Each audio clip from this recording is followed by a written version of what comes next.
Hey there, boring history fans. Gather round the virtual hearth, because we're about to step into the gritty, wild world of a medieval castle, circa 1275. Picture yourself waking up in one of these stone fortresses. Not the fairy tale castles of movies, but the real deal, where every creak, every chill, and every odd smell tells a story of survival and sheer stubbornness. From the moment you open your eyes to the second you collapse back onto your lumpy bed, life in a medieval castle was a chaotic adventure, equal parts absurd and fascinating. So, grab a warm drink, hopefully not the medieval beer we'll talk about later, and let's wander through a day in this bizarre world, as if we're trudging those cold stone corridors together. Imagine stirring awake on what can only be described as a sack of straw, prickly and unchanged since last year's harvest. Medieval medical texts, believe it or not, list treatments for injuries from straw poking through your bedding. Imagine limping to a healer and muttering, "My mattress tried to kill me." If you were a noble, you might have a wooden frame to elevate your straw, which was about as luxurious as it got, like choosing between a rock and a slightly comfier rock. Commoners? They shared their beds with mice or the occasional chicken that wandered in. Those towering stone walls, so great at stopping invaders, turned the castle into a giant refrigerator. You'd sleep in yesterday's clothes, not out of laziness, but to avoid waking up as a human popsicle.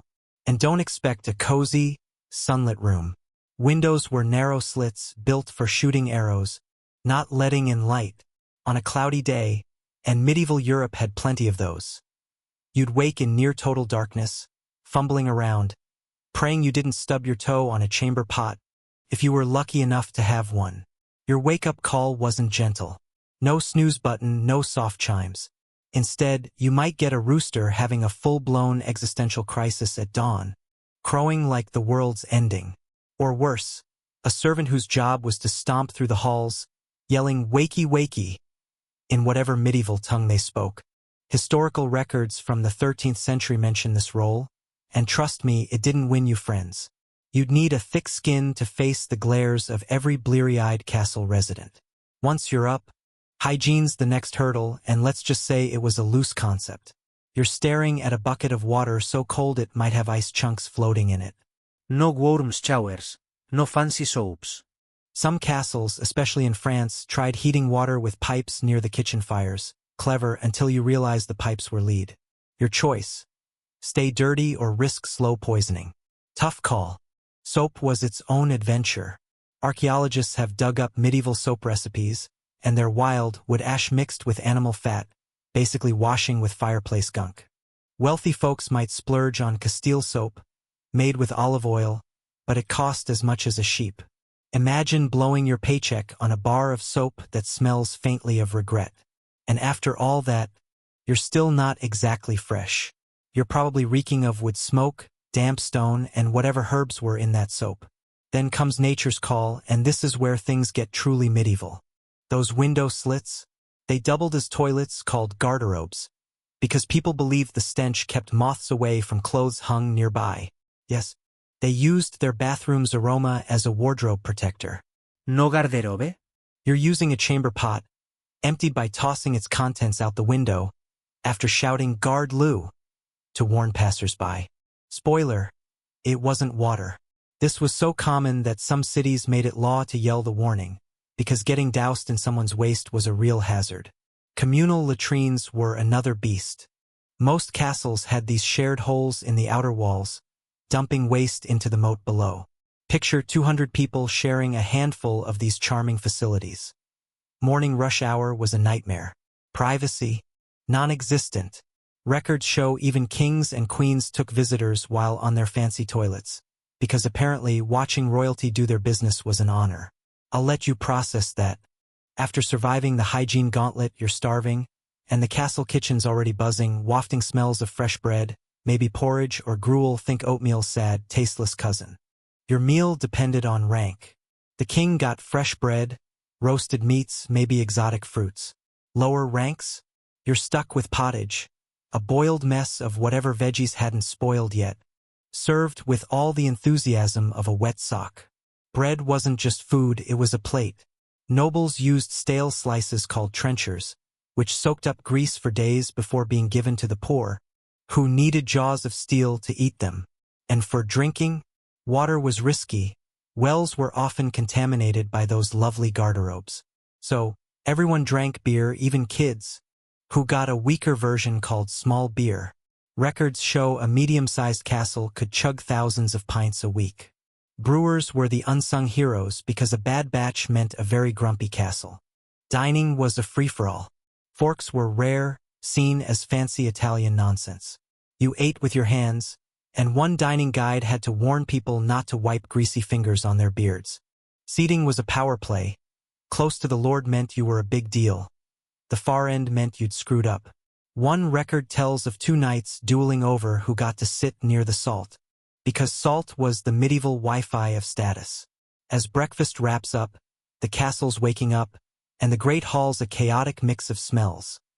Unwashed bodies, smoky fires, and stray dogs or chickens wandering in. The floors don't help. They're covered in rushes, dried grass and herbs like medieval carpet, replaced only once a year. Fresh rushes got sprinkled on top, but underneath was a compost heap of spilled food, mud, and worse. Lavender was added to mask the stench, but no herbs that powerful. Animals roamed freely, adding their own bouquet. One account describes a noble's falcon relieving itself on the dinner table, and nobody flinched. It was just another Tuesday. The stone walls, damp from Europe's dreary climate, bred mold, and those gorgeous tapestries, they trapped dampness and became bug-and-mouse condominiums. The kitchen was a sensory assault. Food waste, unwashed dishes, and meat kept just shy of spoiled, smothered in spices to hide the funk. Waste was tossed out the window, creating what one chronicler called a mountain of interesting aromas.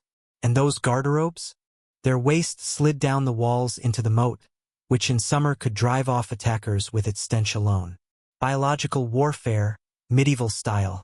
By mid-morning, the castle's a hive of activity, and it's not just about eating and avoiding the moat's aroma. This place is a machine with 50 to 200 people scurrying around, each with a job that sounds like it belongs in a fantasy novel. The gong farmer's the unsung hero, cleaning out latrines at night to spare everyone's noses. It was so bad they were legally required to work in the dark. But they got paid better than some craftsmen. One even bought land with his earnings. Dirty jobs, big rewards. The kitchen staff were the castle's engine, pumping out 6,000 calories per person per day, 3 times our modern diet. Cooking never stopped, with shifts around the clock. The head cook, nicknamed the Terror of Turnips in one castle's records, ruled like a dictator. There were niche roles like the sauce maker who did nothing but perfect gravies, or the turnspit, a kid turning the roasting spit. One turnspit dozed off and charred a roast, earning a scolding, "Boy must stay awake, or we starve." Guards had the most boring gig, until it wasn't. They stood around looking tough, but some castles made them sing to prove they were awake. One 1387 log gripes about a guard named Ralph, whose singing could scare the living. When trouble hit, they manned murder holes or dodged arrows. Knights were the castle's rock stars, but their lives weren't all glory. They polished armor for hours, trained squires, and endured endless ceremonies.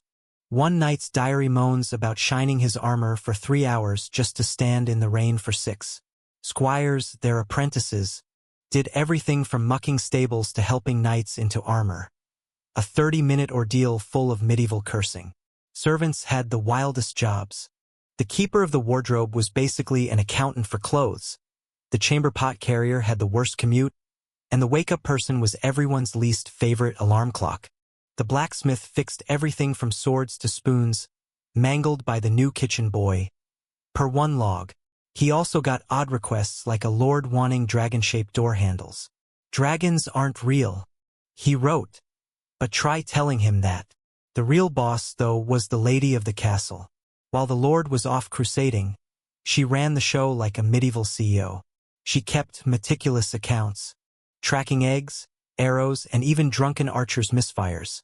One note reads, "Archer shot 12 birds, not enemies. Dock his pay." She settled disputes, like the cook refusing to work with the baker over bread hard enough to use as a club. When the Lord was away, she might lead the defense. One lady in 1150 fooled attackers with empty barrels, making them think she had cannons. She didn't, but they fled anyway. Healthcare was her domain, too, though medieval medicine was more guesswork than science. Got a headache? The castle physician might prescribe powdered emerald or, if you're broke, powdered human skull. Yes, they kept skull collections. Surgery? No anesthesia, just a stiff drink. Bloodletting cured everything, even too much jousting enthusiasm. According to one record, a knight got bled for being too hyped and fainted mid-tournament. The medicine cabinet had dragon's blood, probably lizard guts, unicorn horn, likely fish scales, and mummy powder, actual ground-up mummies from Egypt.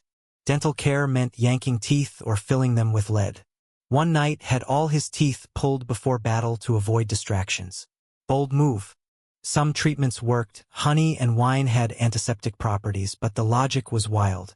One doctor swore his potion worked because he stirred it under a full moon. As the day rolls on, the castle doesn't slow down, it gets wilder. These folks worked hard, but they played harder, and their idea of fun was as unhinged as their hygiene. Jousting was the medieval Super Bowl, with knights charging at each other with lances, cheered by rowdy crowds. But they didn't stop at regular jousting. Records talk of novelty justs, where knights competed blindfolded or riding backward. Picture aiming a lance while facing your horse's tail, hoping you don't land in the moat. Which, by the way, wasn't just water. Gambling was huge, despite the church's disapproval. Dice games like Hazard or God's Dice had people betting horses, wages, even their dignity. One servant won his master's horse, then lost it back, plus 3 months' pay in one night. The jester probably turned that into a comedy routine. Jesters were the castle's rock stars, part comedian, part acrobat, part daredevil. They could roast the Lord and get away with it, earning more than knights in some cases. One jester mocked a knight so hard the guy challenged him to a duel, and lost because apparently the jester was handy with a sword.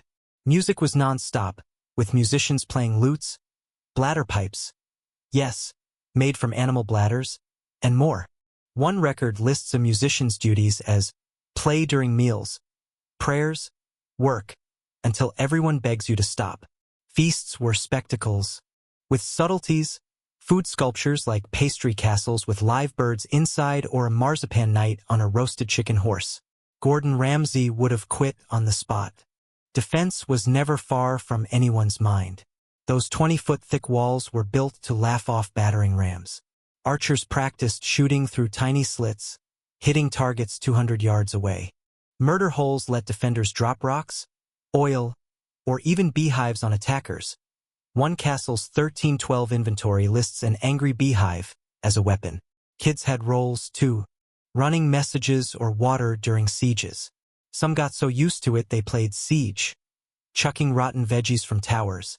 The moat was an engineering marvel, flooding in an hour to trap attackers. The drawbridge operator had one job: don't mess up. One Welsh operator trapped a cow in the mechanism, leading to a very awkward afternoon. Per the chronicles, spiral staircases curved clockwise, giving right-handed defenders an edge, with uneven steps to trip attackers. One force fell like drunken geese. Sieges were about outlasting the enemy, with stockpiles of fish, arrows, and even juggling balls for morale. The lady planned it all, ordering 2,000 salted fish and enough grain for 6 months. She also ran healthcare, growing herbs and knowing which ones healed versus which removed unwanted guests. Her records are gold. One notes, red berries heal, purple ones for pesky visitors. As evening settles, the castle's defenses take on a new intensity, because night was when things got spooky. Candles cost a day's wages, so darkness ruled. Guards' torches cast eerie shadows, making every corner look like a monster's hideout. Ghost stories weren't just fun, they were serious business. Some castles had ghost protocols, requiring guards to report sightings, including the ghost's outfit. One guard noted a ghost in last season's tunic, offended by his fashion critique. Most ghosts were rats or guards burning snacks, but the fear was real. One knight attacked his own reflection in a shield, thinking it was a demon. The jester wrote a ballad about it, and the knight avoided mirrors for weeks. Night watchmen had it worst, patrolling alone with just a torch. One log requests hazard pay for sentient tapestries and armor that moved itself. Dungeons were the darkest part. Cold, damp, rat-filled cells, more like bad hotels than torture chambers. Prisoners paid for their own food, and one noble griped about a rat removal fee when the rats stayed. The jailer's reply? Rats are companions now. No refunds. Fancy castles had tiered cells, nobles got windows, peasants got rats. One lord brought his food taster to jail, who quit after tasting dungeon gruel. Most prisoners were debtors, locked up over unpaid haircuts. One paid his debt by cutting inmates' hair, annoying the barber who kept visiting to collect. Escapes were rare, communities were small, and everyone knew you. One guy tried escaping as a washerwoman but got dragged back by his mom. Another dug into the pantry, ate honey, and got caught. The dungeon keeper was like a grumpy hotel manager, fielding complaints about pillows and drafts. One inmate sold cell tours, even vending wall rocks, nearly collapsing the place. By dawn, the castle stirs again, ready for another day of chaos. From the ladies' sharp accounting to the gong farmers' midnight shifts, everyone made this world tick. It was messy, smelly, and wild, but it worked because of their grit and humor.